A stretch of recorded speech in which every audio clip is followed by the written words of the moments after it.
How many rings are in the Olympic logo? You correctly said 5.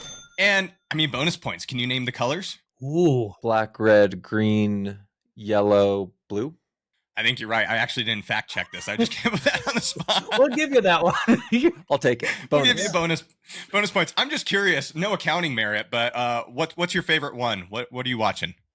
In the Winter Olympics right now, curling has captured the attention. I watch curling with my boy, and he loves it for some reason. I don't know if it's the target or sliding the stone, but it's probably the sweeping, quite honestly. But it's been really fun to watch.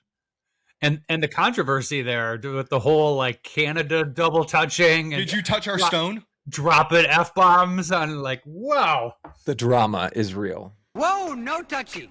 No touchy. No touch. Do you want to make $10,000 today? Do you want to lose 20 pounds in the next month? Do you want to be well-liked and respected by all your peers? We can't help you with that. You've come to the wrong place. But if you do want to earn an hour of CPE credit for listening to this episode, right after you finish, head on over to the Earmark app, take a short 5-question quiz, and you earn 1 hour of CPE just for listening to us. Happy quizzing!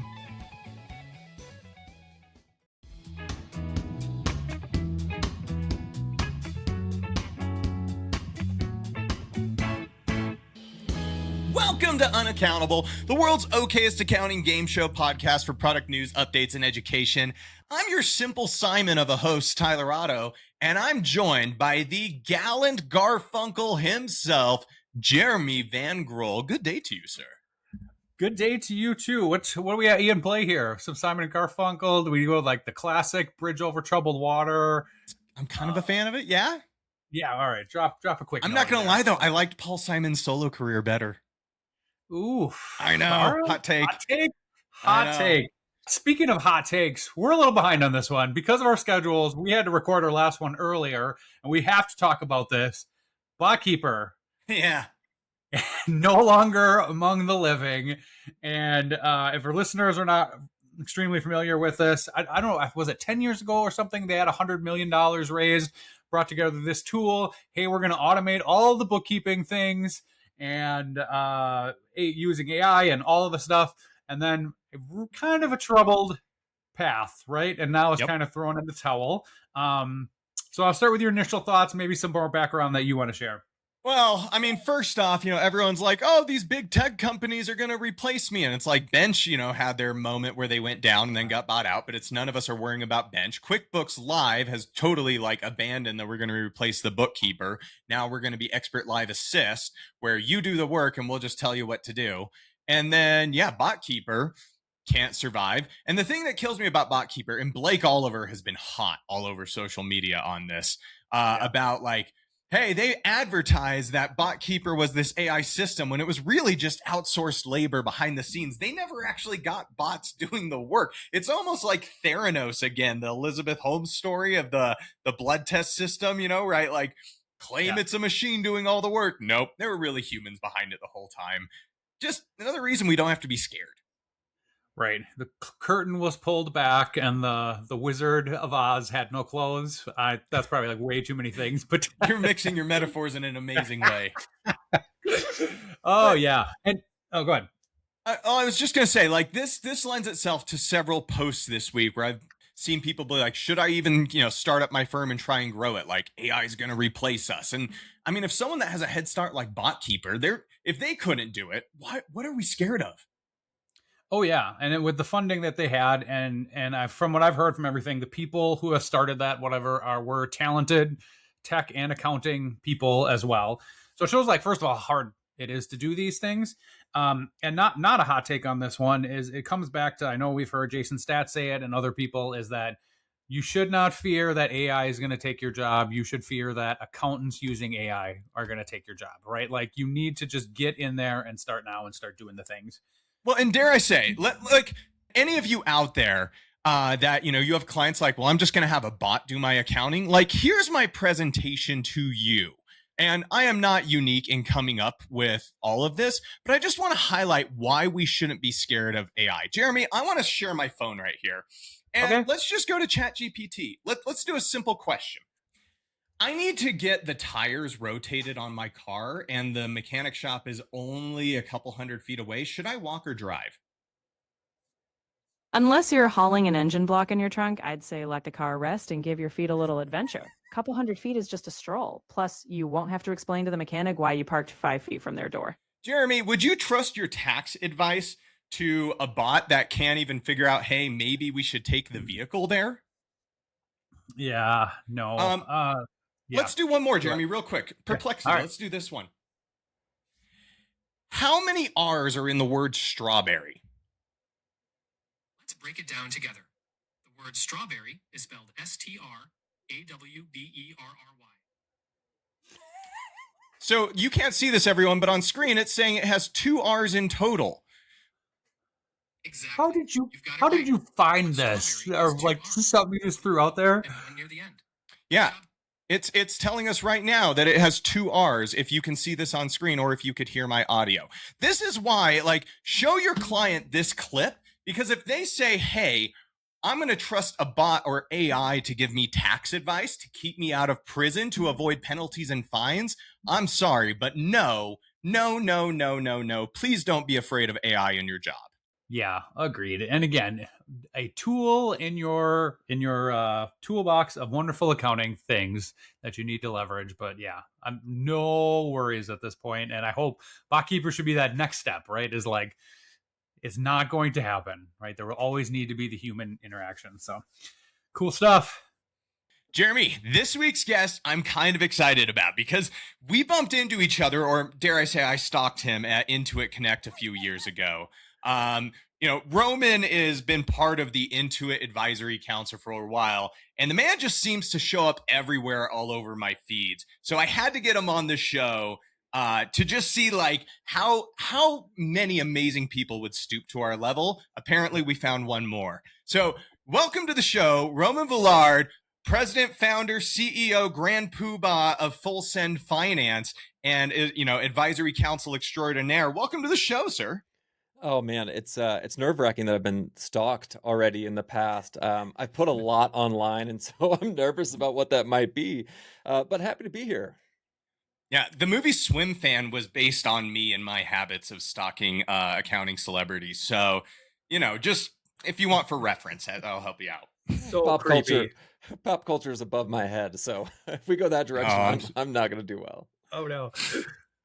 Well, Roman, we're excited because we're going to run you through fast figures, which it sounds like you're ready. You've been studying, but we're going to put 1 minute on the clock and 10 questions.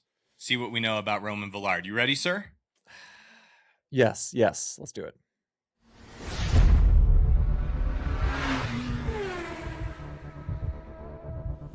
Welcome to Fast Figures. 10 questions, 1 minute-ish. All answers are numbers. The game starts now. Here we go. If filing an extension for a corporation this year or a partnership, what date must that be filed by? March 15th. How many months go between each equinox every year? 6. Ever since the collapse of Arthur Andersen in 2002, top accounting firms have been referred to as the Big What? 4. How many rings are in the Olympic logo? 5. In the classic movie Dazed and Confused, how many times did Matthew McConaughey say, all right? 3. In 2004, Ryu Kobayashi set the world record for the longest ski jump ever. Within 100 feet, how far did he jump? 261. Within 2 inches, what is the diameter of a standard buffet dinner plate? 13. Within 20 million in 2025, Chris Marsalek of Crypto.com purchased AI.com, the domain, for this amount. Within 20 million. 55 million. Dr. Seuss's Cat in the Hat tells us that how many things were in the box? 2 things. And I am from the great state of Utah. How many spouses or partners are we legally allowed to have here? As many as you'd like. Well done, sir. Oh man, I mean, I'm gonna go with 5 out of 10. I think you outdid that, but Jeremy's You're keeping better. score over there. Yeah. All right, first question, Roman. If filing an extension for a corporation or partnership, when's that due? Starting off with an easy one, March 15th. Well done, sir.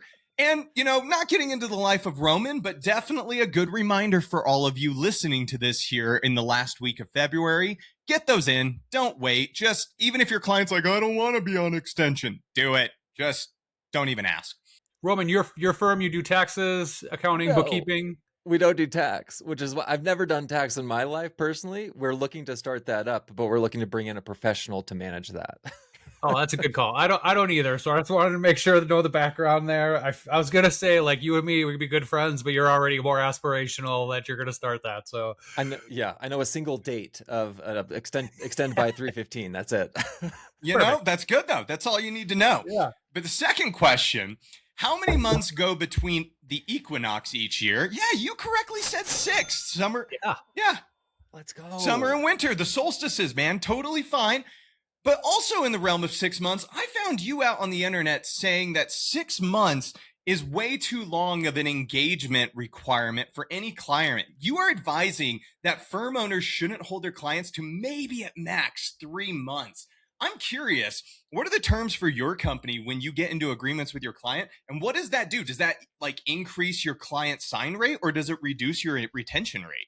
Yeah, it's an interesting question relative to providing accounting services for small businesses, because the clients that we work with, these are capital-backed companies that are evolving very quickly.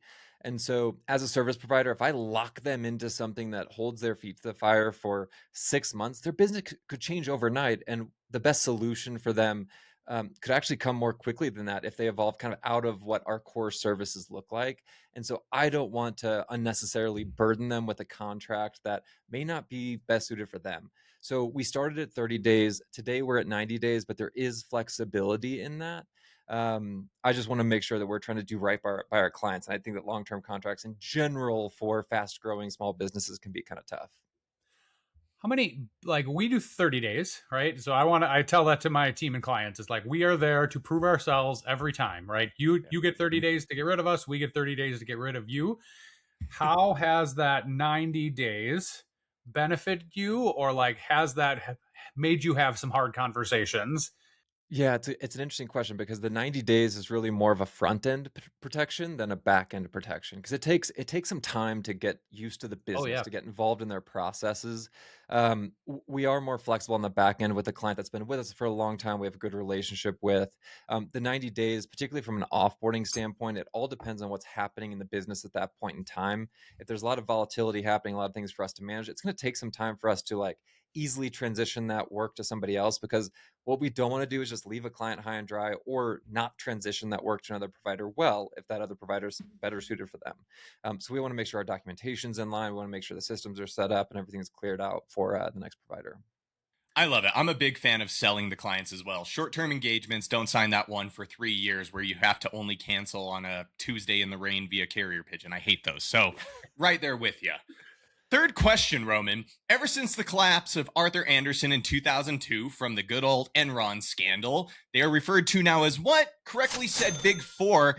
And looking at your resume and just, your past speaking engagements, you were on the track to go big partner at big firm, maybe not Big Four, but you were on that track. And then eventually you just said, nope, I'm out of here. What ultimately led you to that decision to starting this new lifestyle, ditching the suit and tie and instead building an arsenal of hats? I think the decision was more forced upon me than it was my own decision. I actually lost 2 jobs in one day. I had accepted a controller role at a crypto client that I was very excited about. That offer got pulled out from under me because a partner at the firm I was at tried to enforce a non-solicit clause. And so I got my offer revoked, and then I quit the firm the same day, despite them asking me to stay. So I voluntarily stepped out of that. But also, I looked at the lives of most of the partners in traditional firms that I worked for, and most of them didn't quite have the balance, the flexibility, the time with their families that I wanted to have. And so I knew pretty quickly that probably wasn't going to be the path for me. A lot of us end up this in happy accidents. Jeremy, you didn't intend to start a firm. No, I did not. I did it like, hey, let's get some extra side hustle income in there. And then again, once you're there and you feel, and you like, we went into nonprofits really quickly and feel the impact we're having and how good that made me feel. And same thing, like I was in a corporate, public Forbes 100 company, and like the life balance isn't there. You see some of the question, or like the decisions that are being made. They're like, we need to meet numbers this quarter. How can we change our vacation accrual policy or whatever? And I'm just like, this is so stupid. So yeah, I was out right then. Yeah, and I ended up in it because the hotel industry tanked during the pandemic. Who saw that one coming? So no, I mean, it's the best. The happy accidents like that, I feel like all of us would say were the best things that ever happened to us. 100%. Yeah. Roman, I'm excited to get to a couple questions down the road, so I'm going to keep this cruising. But how many rings are in the Olympic logo? You correctly said 5. And I mean, bonus points. Can you name the colors? Ooh. Black, red, green, yellow, blue. I think you're right. I actually didn't fact check this. I just came up with that on the spot. We'll give you that one. I'll take it. We'll give you bonus points. I'm just curious. No accounting merit, but what's your favorite one? What are you watching? In the Winter Olympics right now, curling has captured the attention. Mm-hmm. I watch curling with my boy, and he loves it for some reason. I don't know if it's the target or sliding the stone, but it's probably the sweeping, quite honestly. But it's been really fun to watch. And the controversy there with the whole like Canada double touching. And Did you touch our stone? Dropping F-bombs on like, wow. The drama is real. Whoa, no touchy. No touchy. No touch. Love it. All right.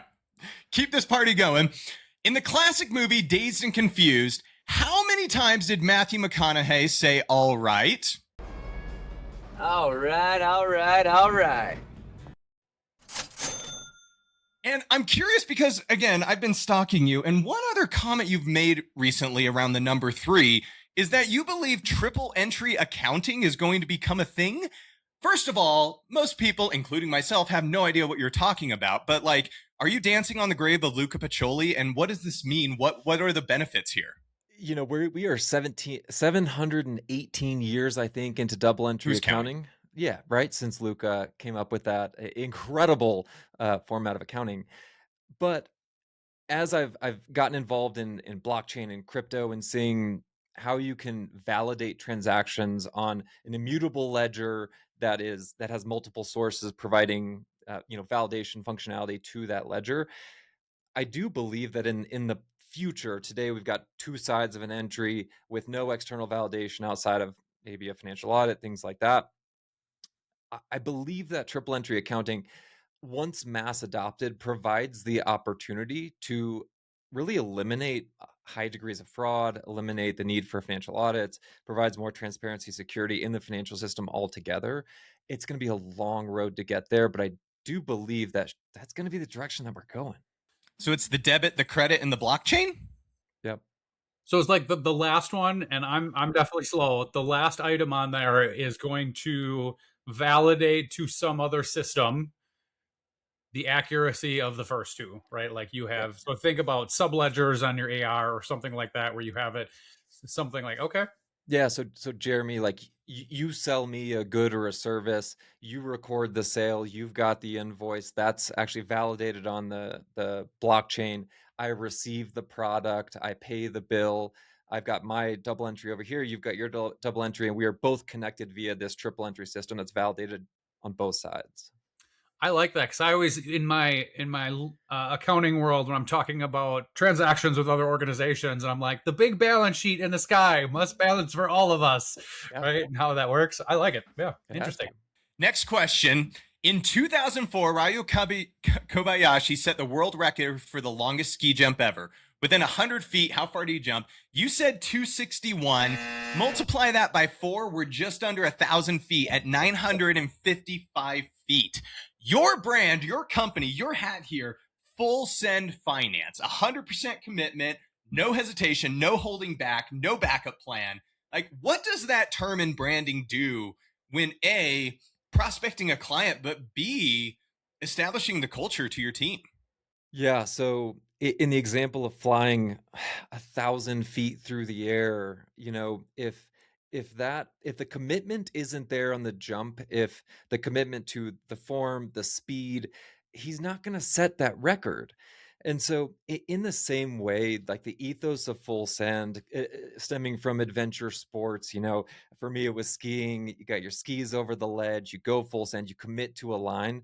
I wanted to evoke that ethos in service to our clients, in service to our community. Like, we want to be 100% committed to our clients. We want to stand beside them in thick and thin. We want to serve them in the best way possible. And for our team, it's interesting because it's taken on a bit of a different life, because we ask all of our team members, we ask people in interviews, like, what's your full send? What's the thing that you personally are committed to that makes you come alive? Because that's going to be such a much bigger part of who you are than the work that you're doing here. So we want to evoke that same sense of full send within our team. Can I just say, y'all skiers are crazy? First of all, because you see those jumps, and I had the blessing to go to Norway and see, I forgot what's the name of it now, but just to look down that thing and see how scary that is. But and my oldest is a snowboarder. I have two boys, teenagers, and the youngest is a skier. And the oldest had a skiing friend, just got a concussion over the weekend. We had some local college student here die at a hill. And now you've heard the ones that are trapped in an avalanche. And they're like, Dad, why didn't you learn how to ski with us? And I was like, yeah, no, I'm good. Like, I'm pretty good without that. You can get hurt doing anything, Jeremy, It's as long as true. you're having fun. Oh, it's not for me. There's risk everywhere, and maybe at a later date we could talk about some of my avalanche experiences. It's there's a lot of risk out there, but you got to commit if you're gonna dive in. Oh yeah, wow. Next question. Within 2 inches, what is the diameter of a standard buffet dinner plate? I mean, who would know this? You said 13. It's 10 and a half. 1 inch, man. You were close to that window. To be fair, you didn't specify geography, because southern part of the U.S. it's probably a little bit larger. That's a fair point. We'll give you a half point back. So, that being said, our firms, we can offer a buffet of options to our clients. Jeremy has decided to do just bookkeeping. We do bookkeeping and tax. I look on your website, monthly accounting/bookkeeping, frac CFO, financial analytics build out, AI and automation services, data analytics, and data architecture design. That is one heck of a buffet. Do you find diversifying that much, is that for added income streams, or is that how you secure clients in your industry, or is it something that makes it harder by diversifying? Like, what does that do for you? Yeah, so on the services side, all of those, we can tease them out as independent services on our website. A lot of that's for SEO purposes, for anybody searching for data analytics, for things like that. In reality, a lot of those services actually work together for most of our clients. And so the way that I think about our core service, which is an outsourced accounting service, is that every single team member on the Full Send team is a data analyst. Like, we are all interpreting data. We are taking transactional activity. We are organizing it. We are making sense of it. We're categorizing it. We are visualizing it in a way that our clients can make sense of. Like, we are data analysts through and through from an accounting standpoint. Now, in 2024, we launched true data science services. And so we coupled this more coding first lens on how do we actually take the data available to us from an accounting standpoint, take our clients' operational data, and provide more value back to them by connecting these disparate data sources, by visualizing data in certain ways, by starting to reach into automation and AI and interpretation and analysis of this data. So it all works together in a very unique way that we're working on messaging a little bit differently, but they could be independent services by themselves as well. So do you do then like packages? So you like the bronze, silver, gold, since we're on an Olympic theme, or is it really like what the organization needs and kind of one-off and scope that? I'm always intrigued by firms that have a 3-tier model, and in some ways kind of jealous of it because it's just so defined. We take the approach of customizing for every client because we want the service to be commensurate for the stage in which our clients find us. And it's so different. That every client's a little snowflake. They need unique things. And so we do not have a 3-tier approach. We customize based on each client. Score one more for the customization. All right, I'll take that. Well, and speaking of all your services, the next question was, within 20 million in 2025, the CEO of crypto.com purchased AI, just AI.com, the brand, for this amount. You said 55 million with a 20 million window. It was $70 million. Well done. And that just is a small glimpse into the picture of the value that people will give to a brand like AI.com. You have since spun off Full Send Design, your own branch of helping accounting firms establish their brand. Like, what would you tell the accountant firm over there that's like, hey, we have a website, it does whatever, we don't need a brand, we're an accounting firm, but you guys are specializing in the service of helping them find their brand. What does this do for a firm owner? Yeah, so I think about brand in everything that we do, whether it's website, content, client deliverables, how we message. Like, brand is evoked as a feeling throughout all that we do. And so very intentional about that design throughout the entire service delivery process. But at the same time, brand is it's the billboard for your firm. It's something that, like, we spend a lot of time on sales processes, trying to go grab net new clients in the wild. Less people focus on the sales process required for recruitment as well. And so it serves as a huge recruiting engine, just to have a vibrant brand that evokes some kind of feeling or passion, perhaps based on imagery, colors, topography, things like that. And so when we initially designed our brand in 2023, we had so many firms coming to us saying, hey, where'd you get your brand done? How'd you set up your website? And so we actually partnered with the firm that helped us design our brand and launched Full Send Design to help other firms have great brands, because it just provides so much value to a firm. And I can attribute a high degree of our inbound recruits to our brand. We had more recruiting individuals reach out to us to try to join our firm last year than we had client opportunities. We had to turn down a lot of client opportunities. That's amazing. I can't help but notice all three of us sitting here too with our logos visible on camera. I mean, yeah, the brand delivers. I'll even say this podcast, I've gotten several employees because they're like, well, I want to work for those goofballs. Really? Is that true? I know. I know. True story. We're as surprised as you are. 2 questions left. In Dr. Seuss's The Cat in the Hat, how many things were in the box? You correctly said 2. Well done. Meet thing 2 and thing 1! And, you know, no accounting merit, but I was reading Dr. Seuss with my kids the other night, and it made me think of some of the great books going on. You as a father, I'm curious, what are the hits in the Villard household right now? So there are 2 books that we read constantly. One is The Gruffalo. Oh, yeah. That's such a good book. I remember that one. Yeah. The Gruffalo and The Gruffalo's Child, a nice second edition. Okay. And then the second one is actually a little Scottish book called Maggie's Mittens. And I do read that in a light Scottish accent to the kids because it's more engaging. Those are the 2 on rotation at the moment. Can we get a taste of some Scottish? Nope. Oh, Nope. okay. I thought I'd try. That's a good answer. I just thought I would try. That is not for public consumption, Jeremy. I'm so sorry. I love it. Something I will say in our house, we do Dragons Love Tacos a lot. That book is fantastic, but the voices I do, I'm sure, would also get me canceled. So yeah, Yes. we're just going to leave those out. Last question. And I'm going to just go out there. I'm from the great state of Utah, your neighbor over the mountains. How many spouses or partners are we allowed to have here? I love to trip y'all. Oh, nope, that's not the right one. I love to trip y'all up here. We're the same as y'all. Legally only allowed one. Now in practice, who knows what they do out here. Mm-hmm. But the more reason I want to tease in that word partner, because if I go look over the internet and you can find Roman Villard on partner councils. He was on Gusto's or Brambles or Mercury's or CPA.com or even the Big Green Monster itself, Intuit. I'm curious, but what has getting on those partner councils done for the growth of your firm, your influence in the industry? And for those people out there that are wanting to get more involved, how did you even go about getting on those radars? Yeah, the council activity that I've been able to participate in it's been really enlightening in a lot of ways, just understanding how big tech builds technology for accountants, understanding how like regulators at AICPA set regulation standards for CPA accreditation and building content and coursework for accountants. There's definitely been a tailwind of visibility for the firm just through co-marketing and things like that. Our firm has been able to be positioned interestingly at different conferences and events throughout the year.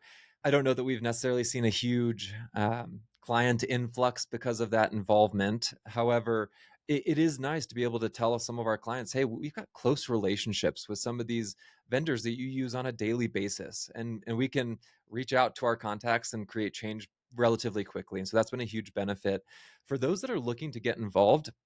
It all starts with who you know. It all starts with the relationships. And the only way that I found myself even aware that councils existed was by getting active in accounting communities, getting active at accounting conferences, going to meet people that I'd never met before, that I'd seen post online, that I'd seen be very visible in our space, and just introducing myself and saying, hey, how can I get involved? It's uncomfortable at first, but it's a necessary step to get involved in some of these councils. So other than like, there's obviously time commitment, right? And that probably varies on what it is. So that would be the easy answer. Have you found there's any like downside or like things that you struggled with or anything without, like, we don't want to throw any of these people under the bus. We're still trying to get sponsors. but I was just curious, like, is there something where I was like, this was a challenge or this was difficult for me being on this, or something I didn't like?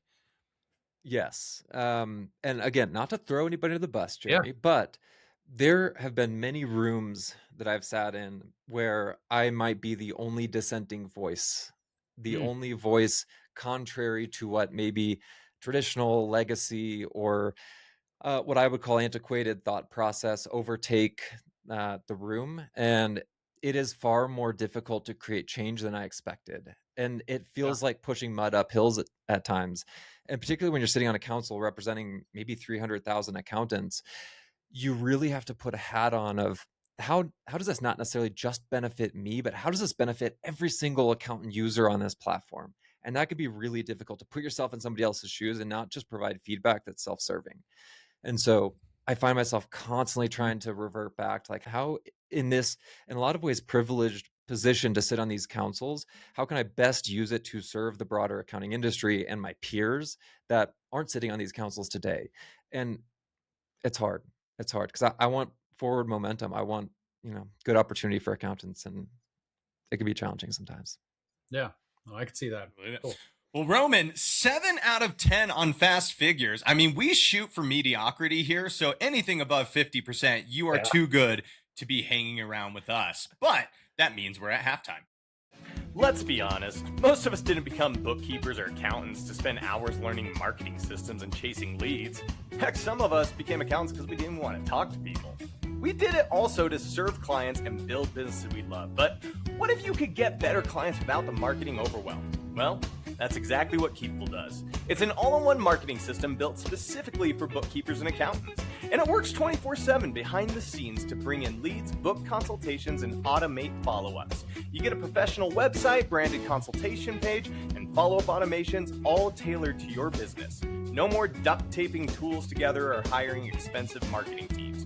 If you want to grow your firm with ease and attract better clients without doing more work, go check out Keepful today at keepful.com or follow the link in the show notes to give us a little bit of extra credit with the folks over at Keepful.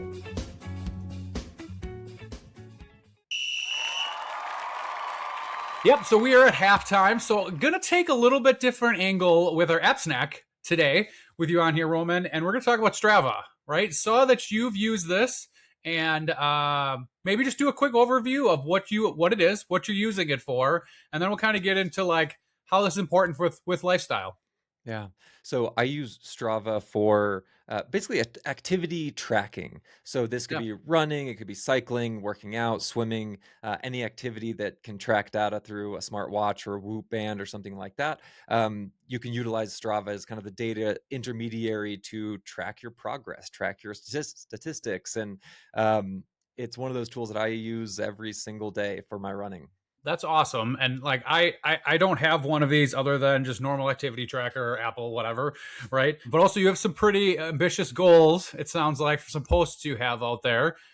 So talk me through like maybe what those are and how do you balance doing that? And you're on councils, you're doing now trying to add tax to your practice, all of that stuff. Like, how do you manage all that? How does this help too? Yeah, so this year, my goal on an annual basis is to run 2,000 miles. I've got a 24-hour race over Labor Day that I'll be preparing for over the next number of months, and Wow. then a few like 50Ks and races leading up to that.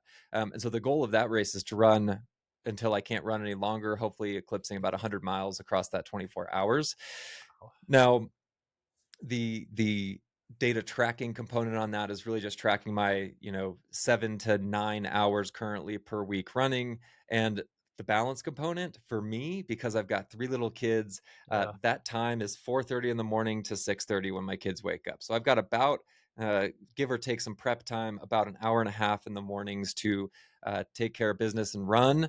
And then I will set aside some time early afternoon to stretch, to work out, to break up the day a little bit so that I can stay more focused in the time that I do dedicate to work. Because the more that I'm in a good rhythm in activity, the more focused I am and the more productive I am at work. Yeah, I've always found that too. I'm an AM workouter, right? And there's like having that blood flow in, knowing you've accomplished this thing already just sets you up so well for that day. I'm curious, this 24-hour race, does everybody just get in one spot and everybody just runs wherever they want to, and whoever gets the furthest away, or is this a closed course that you're just circling around?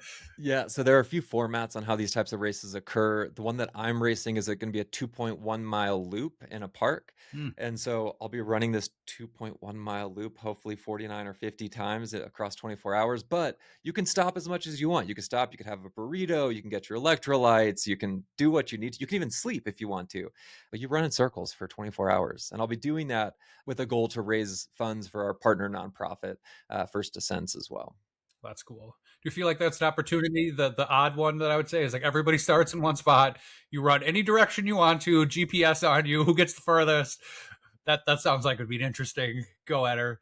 There are some races like that. There's a race called Run for the Ages, that you run the amount of hours that your age is. And I believe it's just tracked via, various fitness trackers and things like that. Wow. Well, regardless, Roman, I love this as our app snack just because it's hard to improve on anything that isn't measured. And having something in place where you can track your accomplishments towards your goals. I know this darn hill between my house and the mountains. I have Strava up every time trying to beat my best record, looking down on that. And I know when my virtual line, my ghost, is coming up on me. So having that ability to track yourself, it's huge for those looking for some way to just try and track that fitness. Yeah, I think it's a great highlight, Jeremy. Yeah, I love it. Well, Roman, thank you so much for joining us this week. Before, we unlock the doors and let you out finally, we see your scratch marks of you trying to get out already. But any last things you want to tell both our listeners, where to find you, where they should get involved, anything else? Yeah, I'm very visible online. LinkedIn's the best place to find me, Roman Villard, CPA. You can also check out our website at thefullsend.com. The best way to actually get a hold of me is just sending me a message on LinkedIn. I pay more attention to those than my email most days. So feel free to hit me up. Happy to chat running, firm building, automation, AI, data, any of those things anytime. Awesome.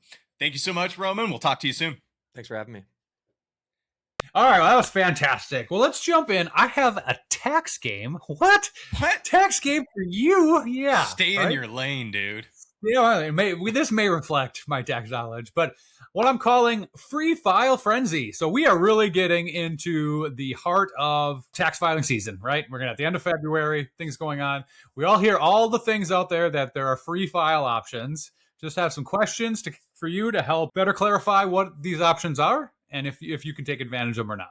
I'm going to fail horribly. Let's do it. Because I don't look into free file options. I'm charging people for me to do it. I have no idea. All right. So let's talk its limitations and possibilities. So the first of all, the IRS Free File option that's out there, the one natively with them, there is an AGI or adjusted gross income maximum for filers in order to be eligible to use the software supported free file for your 2025 filing. Okay. Is that AGI limit 78,000, 89,000, or 96,000? I thought it was discontinued, so I'm going to go with the middle one. It is the middle one, 89,000. I didn't even remember what number you said. All right, cool. Perfect. Maybe just know what I know my tendency is as a host. Is that for single filers or MFJ? I believe it is single filers, but I'm not 100% positive on that one. Way to do research. Way to do. Oh, yeah. But limitations there. But let's say you exceed this maximum, right? Federal income tax filers have another option to file forms completely free. True or false? True? True. Okay. That option is the fillable forms that are always out there on the IRS site. Yeah, forget about those. Uh-huh. Who would do that? I would never do this. I don't care if you, don't ever do this. But it was nice. I didn't remember that they're out there either, right? They were like, oh yeah, they do have the forms out there that you could sit there as a non-tax professional and just throw in numbers and file it.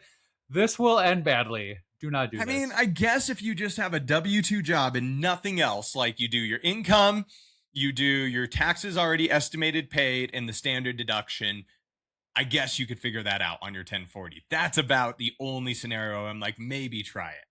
Yeah, I'm already out. No thanks. All right, next one. Also true or false. If you do qualify for the software guided free tax filing option, you can select from any major filing software to complete your filing. False? False. Correct. There are 8 of these. Do you dare to guess any of the 8 that you can use through the IRS free filing system? I mean, I'm just going to guess the ones I even know exist. So we got like H&R Block, we got TurboTax, we got, honestly, I don't even, Liberty Tax? I don't know. 0 of those are correct. Really? Yeah. So it's, and unless there's some other ownership that I don't know, but real quick through the list, the 1040 Now, 1040.com, which is owned by Drake, easytaxreturn.com, which offers it in English and Spanish. Okay, bueno. Muy bueno. Fileyourtaxes.com, online taxes, a couple of them that I've heard of: Tax Act, Tax Hawk, and Tax Slayer. But none of the HR blocks, none of the Liberty, and definitely not the big green monster. No TurboTax on that list for sure. I learned something today. Yeah. However, changing gears a little bit, so we all see the TurboTax commercials that you can file free with them. But, questions. You only qualify if, and these are true and false too. True or false, you did not use this option last year. True. True. You cannot use it 2 years in a row. You use it once, next year you're paying for it. Yep. You may qualify only if you take the standard tax deduction. Probably true. Also true. Yeah, because otherwise it's more work. Oh yeah, more work, more knowledge needed, all that stuff. 2 more of these. You may qualify only if you have no schedules included on your 1040 filing. I'm going back to no work. Oh, false. So you can have some, but very limited schedules. It is limited to the earned income tax credit. Okay. Child tax credit. I don't consider that. Schedule C, D, E, F. It's not one. Schedule H. It's not one of those. It's just its own little form. Hey, Sesame Street, back it up. We're not talking schedule. Also, student loan interest deduction, Schedule 1A deductions for like tips and overtime pay, and then the taxable qualified retirement plan distributions. Those schedules are included in this free option. One more around this, and then one fun bonus question. You may qualify for this option if you start your taxes right now. True or false? True? True. So we are dropping on the 26th. As of midnight on February 28th, this is gone. So if you think you're going to do this, take advantage of that 48 hours or less. Right. So go do that. Final question, and the most important one. If you are a loyal, unaccountable listener and part of our Facebook group, Specialized Accounting will file your simple 1040 files for free. Oh, that sounds like false. I assume that's false. But Yeah, come on, that's man. false. Like, you got any goodies or discounts for our regular listeners? Anything? Or they just hit you up because you're so smart? No. Well, first of all, wait, Jeremy, hold on. Ian, you heard that. He said, you're so smart. Can we please get that cut and clipped so I can have that as like my ringtone whenever he calls or something? Yes, all day, every day. But no, you are not opening that can of worms for me. Dang, I tried, listeners. You know, we don't, if you don't know that, we definitely do not review each other's material before throwing it to the other person. So I was like, Maybe he'll throw something out there. Never know. We borderline don't review our own material. Yeah, right. However, if you're still looking for a tax filer, specializedaccounting.com. There we go.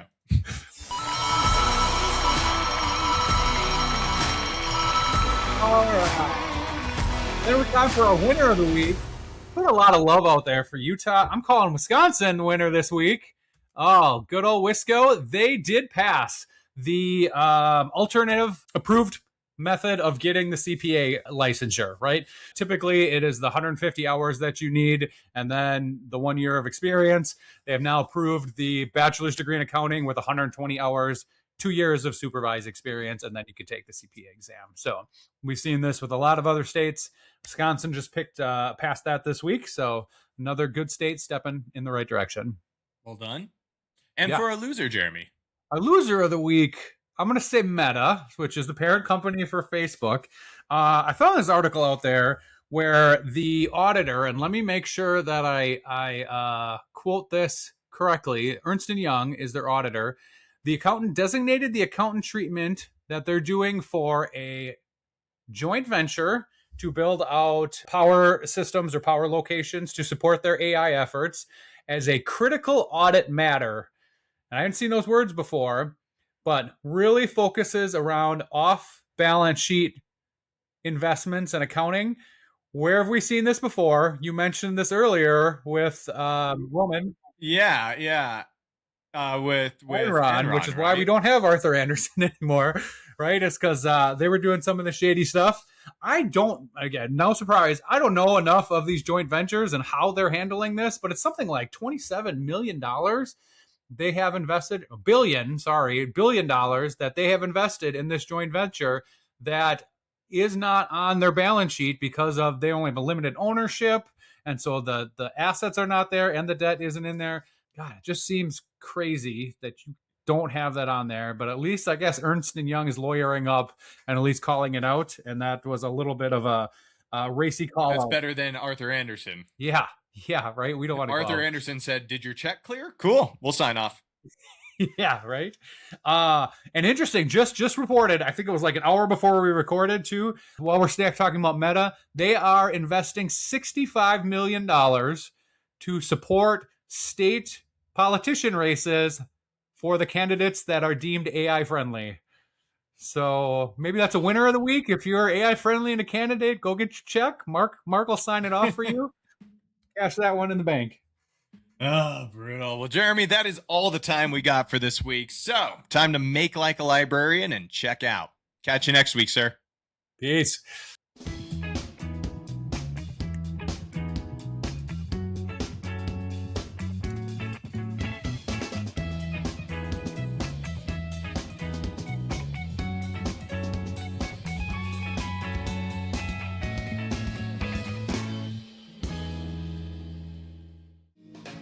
It ain't easy. In fact, it's hard. It's downright tough growing a firm from a solopreneur to a massive team. I often get asked by people, Tyler, who mentored you? And you know what? It shows, because no one did. I made tons of mistakes on the way learning how to grow my firm from just me to the $1 million firm it is today. And so, when people ask Tyler, do you mentor or coach? I say no one should be subjected to that much of me.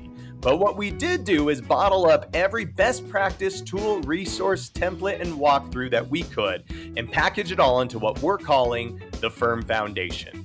Head over to thefirm.foundation to get access to our library of resources, tools, templates, and instructions on how you can scale your firm faster and get all the tools and resources you need to make your team successful and ultimately get yourself out of the business. Head on over as we're releasing out how to do bookkeeping workflows, tax workflows, metrics, fractional CFO, and more. So get on over, Firm Foundation, sign up for our next release, and we can't wait to see you there.